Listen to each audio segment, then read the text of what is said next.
Los reyes católicos mandan edificar, en los últimos años del siglo XV, el palacio renacentista, que se levanta sobre el espacio que ocupa el ala norte del palacio musulmán. Como si con ello quisieran dejar testimonio de la primacía del mundo cristiano sobre el Islam. A pesar de lo cual, el rey Fernando encomienda la ejecución de las obras a un buen número de maestros mudéjares, algunos de los cuales son enviados posteriormente a la Alhambra de Granada. Aunque no es el recorrido establecido para el visitante, para hacernos una idea de la grandiosidad del nuevo palacio, optamos por acceder al mismo desde el lado este del patio de Santa Isabel, ascendiendo por una espectacular escalera, dividida en dos tramos e iluminada por grandes ventanales.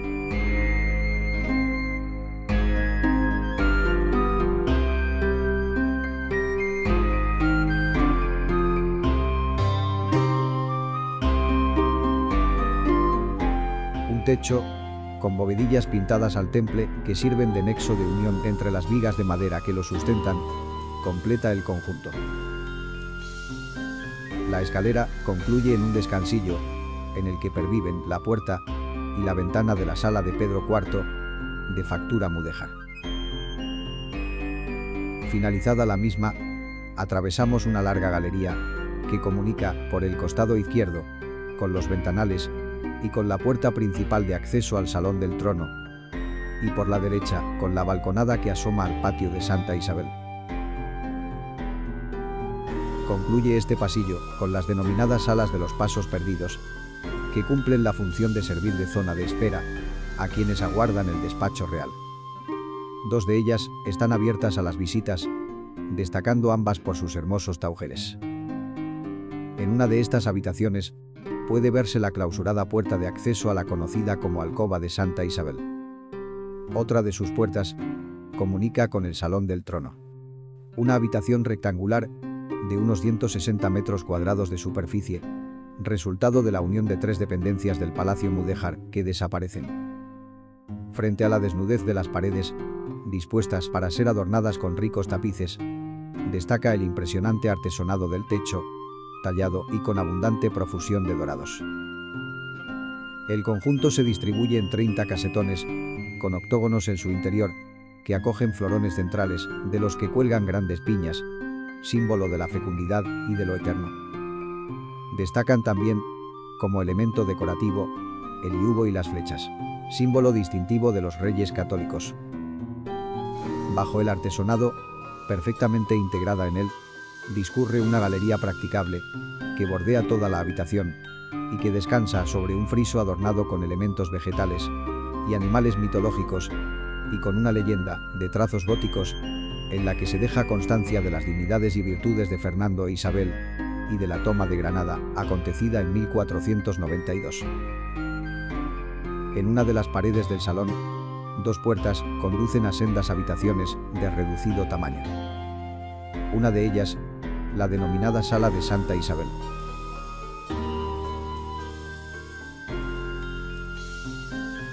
La otra, Despacho del Rey o Sala de Deliberaciones.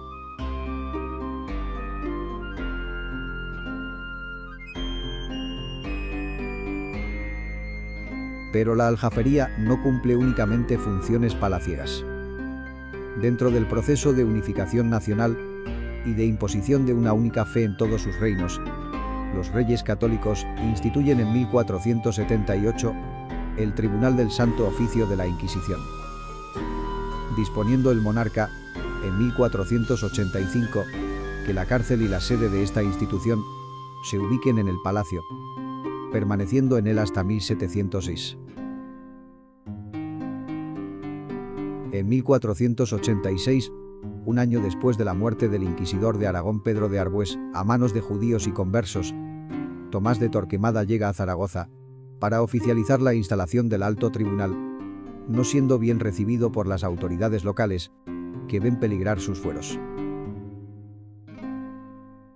Las dependencias de la Inquisición se ubican en el entorno del patio de San Martín, y se cree que el gran salón mudéjar, del piso superior, se utiliza para celebrar aquellos autos que, por su especial relevancia, atraen a un elevado número de asistentes.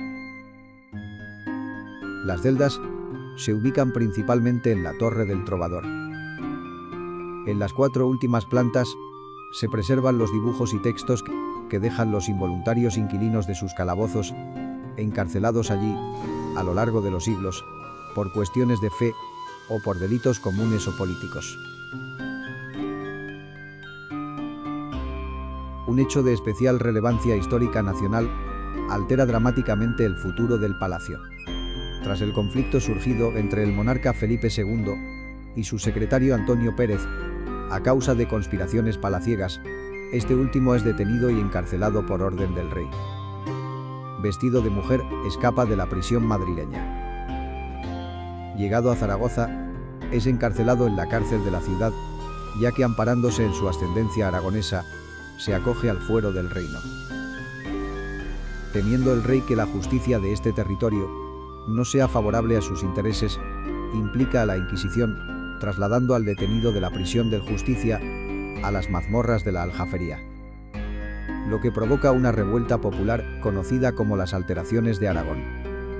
Fruto de ellas, el secretario del monarca es puesto nuevamente bajo el amparo del Justicia.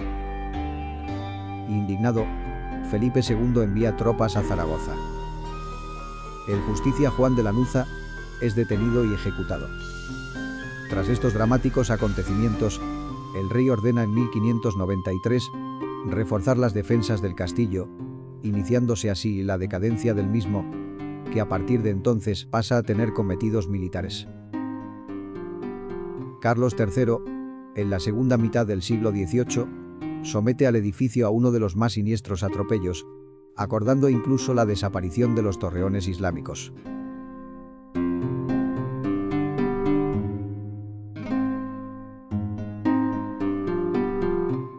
Con la restauración del edificio, se recupera en la zona oeste el patio de armas, que nada tiene que ver con el diseño original.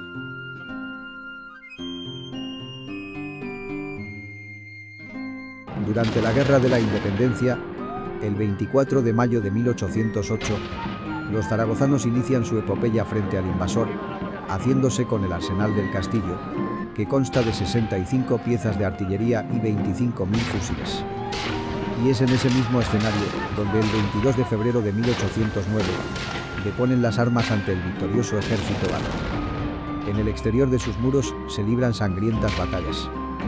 Y en el interior de los mismos son encarcelados españoles y franceses alternativamente. Durante el reinado de Isabel II, Patrimonio Real cede la titularidad del inmueble al Ministerio de la Guerra, destinándolo en su totalidad a espacio cuartelario hasta mediados del siglo XX.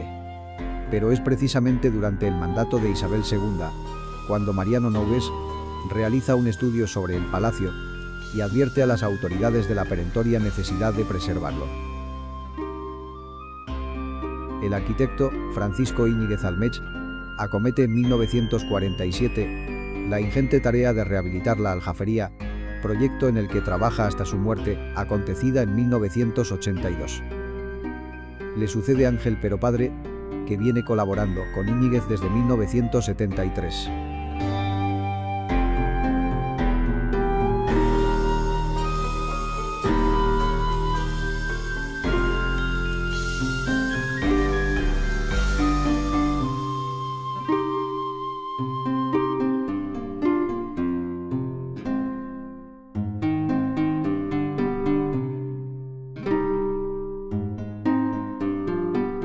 En 1980, tras la denominada Operación Cuarteles, el ayuntamiento adquiere la propiedad del edificio, cediendo en 1984 el tercio oriental para que se instalen en el mismo las Cortes de Aragón.